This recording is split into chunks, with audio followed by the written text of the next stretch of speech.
यह लगता है कि ईरान इजराइल युद्ध जो 13 जून 2025 को शुरू हुआ, उसने भारत को कूटनीतिक और आर्थिक चुनौतियों का सामना कराया है।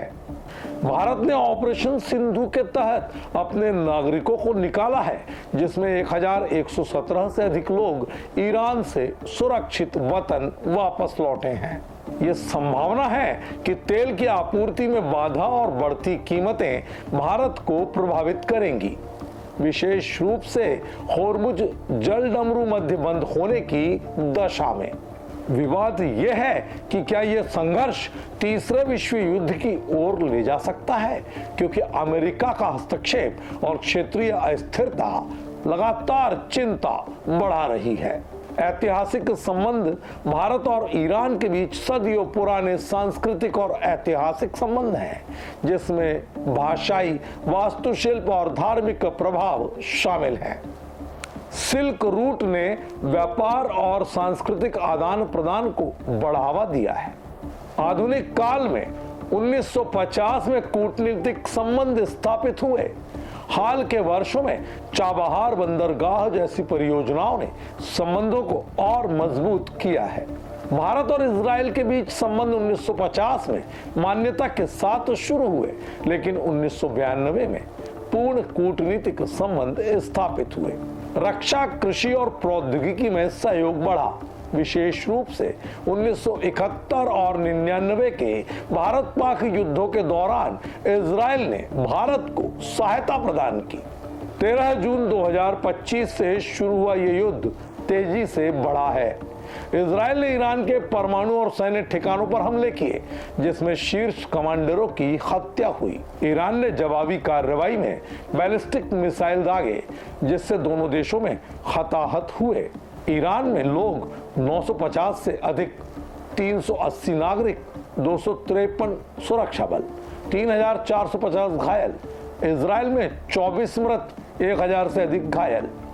22 जून 2025 को अमेरिका ने ईरान के परमाणु स्थलों पर हमले किए, जिसे ट्रंप ने पूरी तरह नष्ट बताया, लेकिन ईरान ने नुकसान से इनकार किया और बदला लेने की धमकी दी। ईरानी संसद ने होर्मुज जलडमरू मध्य बंद करने का प्रस्ताव पास किया, जो विश्व के 26% तेल व्यापार के लिए महत्वपूर्ण है।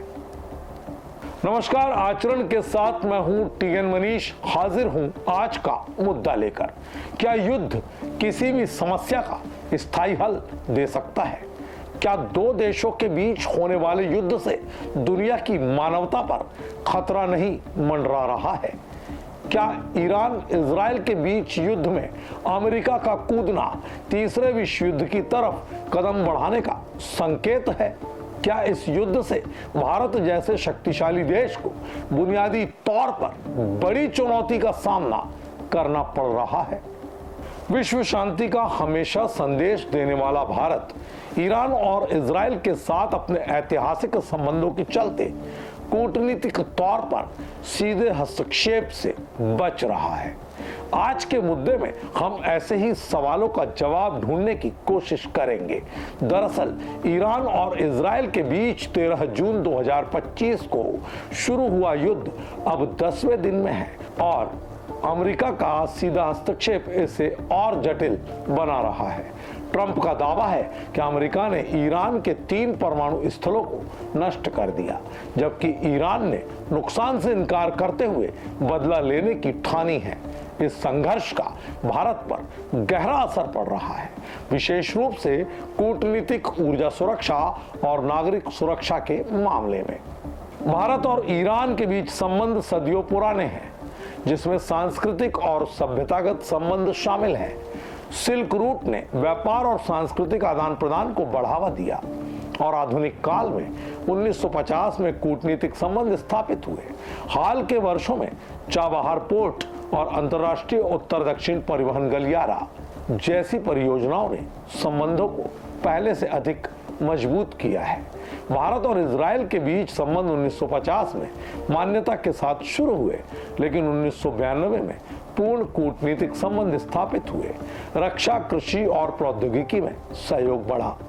विशेष रूप से 1971 और 99 के भारत पाक युद्धों के दौरान इजराइल ने भारत को सहायता प्रदान की। 13 जून 2025 को इजराइल ने ईरान के परमाणु और सैन्य ठिकानों पर हमले किए, जिसमें शीर्ष कमांडरों की हत्या हो गई। ईरान ने जवाबी कार्रवाई में बैलिस्टिक मिसाइल दागे, जिसमें दोनों देशों में हताहत होने की खबरें हैं। 22 जून 2025 को अमेरिका ने फोर्डो, नातांज और इस्फहान के परमाणु स्थलों पर ईरान में हमले कर दिए, जिसे ट्रंप ने पूरी तरह नष्ट बता दिया। लेकिन ईरान ने नुकसान से साफ इनकार किया और बदला लेने की धमकी दी। भारत के लिए ईरान इजराइल का ये संघर्ष चुनौतीपूर्ण स्थिति पैदा करता है। भारत ने ईरान और इजराइल दोनों के साथ मजबूत संबंध बनाए हुए हैं और इस संघर्ष में किसी एक पक्ष का समर्थन करना उसकी कूटनीतिक स्थिति को कमजोर कर सकता है। भारत ने एससीओ की निंदा से दूरी बना ली, जो इजराइल के हमलों की निंदा करता है, जिससे उसकी संतुलित नीति साफ हो रही है।